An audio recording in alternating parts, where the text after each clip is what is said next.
guys, and welcome back. I'm Rachel O'Leary, and today we're out by the greenhouse. We've been having some crazy heat waves here with a heat index of over 110 degrees just in my yard, but in the greenhouse it's been hitting 135 degrees Fahrenheit, which is absolutely ridiculous. And I'm not sure if you guys can see back there, but I have a fan going, my panels are open, and the greenhouse is still 120 degrees. And what this has done to my tubs is that this top level, the temperatures in them have been up in the mid-90s.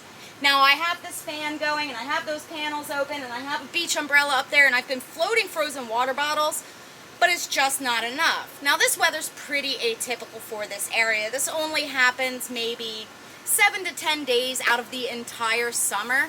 So instead of investing in a large or expensive shade cloth setup for this, it'd be about $200, or investing in more formal air exchange, we've decided to make a DIY swamp cooler or evaporative cooler. And I have one of my Laguna ponds here, one of the same bins that I use, and we're going to fill that with water, use a submersible pump to pump the water over some this air filter material that'll be hung on a PVC frame, and then a fan will blow through it and it should cool the greenhouse by about 30 degrees. And as long as the greenhouse temperatures stay at 100 or lower, the bins stay in the high 70s to low 80s, and that is just perfect. It does cool down quite a bit overnight here, generally into the low 60s or high 50s, which helps matters, but when it's been as critically hot as it is, it calls for some desperate measures. So today my husband Chris is going to help us build a DIY swamp cooler or evaporative cooler. So let's get started. So you don't have to use a fancy bin like this. You could use a styrofoam cooler, a regular cooler. I've seen some builds on the internet where they use 5-gallon buckets. Really anything that can hold water will work, but since I have this one extra, we decided to use this. I also had this submersible pump. This one's pretty heavy duty. You could certainly use a much smaller power head and get the same effect. The total cost for all of this, to buy the PVC and this foam stuff, was around $40. We're not even gonna measure. Chris is just gonna cut using my handy dandy PVC tool, all these things to build a frame that fits inside this tub. Now what we've purchased is just 1/2-inch PVC and a bunch of T's and elbows to build this frame. Again, it doesn't have to be perfect, it doesn't even have to be even, it doesn't really matter. The only goal is to have it stand up inside this tub to hold the foam.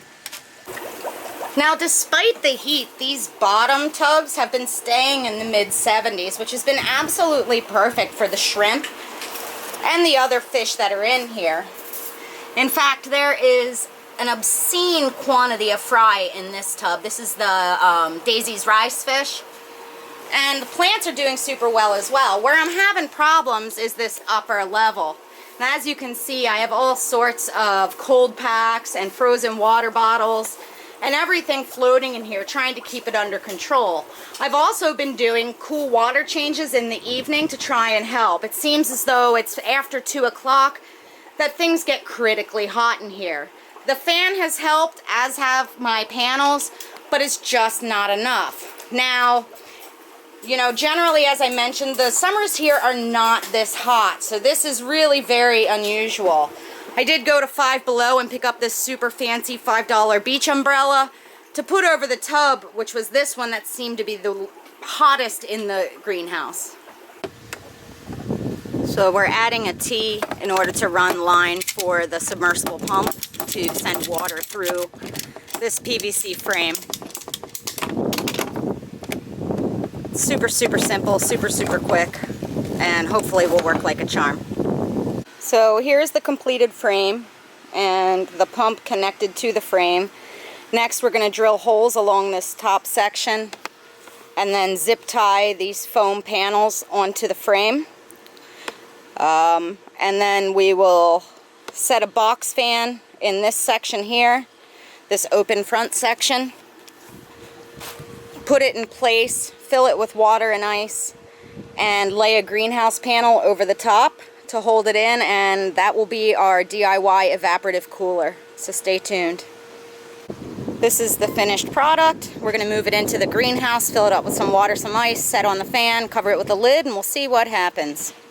So the submersible pump's been plugged in, and what it does is it runs water through these foam panels.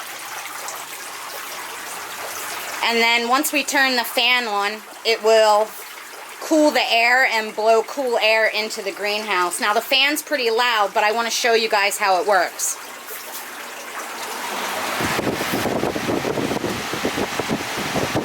Now we've just stuck a greenhouse panel on the top to hold in some of the goodness. And the fan itself is sitting on an upside down fish tank. So we're just using supplies that we had. And right now it's 120 degrees in here, and we'll check on it in like a half an hour or so and see what it's done. So since we shut the doors of the greenhouse and we're trying to cool things down, I'm monitoring the temperature right now from my remote probe. This, when I came into the house, was at 120 degrees, and it's already dropped down to 108. Now you can see it's a little janky. I don't know why it's doing that, but it still gives me a good idea of the temperature and the humidity out there. So we already have a drop of 12 degrees in about 10 minutes. I'll continue to monitor this, but as long as I can get this temperature to about 100 degrees Fahrenheit, the tubs are not at risk of overheating. So it's been about a half an hour, and you can see the humidity's gone up by about 10%, but the temperature is at 100 degrees Fahrenheit, which is my goal temperature. So I'm really, really hopeful that this is going to work out well. So we're back out here, the greenhouse. It is 91 outside, and it is staying just below 100 degrees in the greenhouse, which is perfect.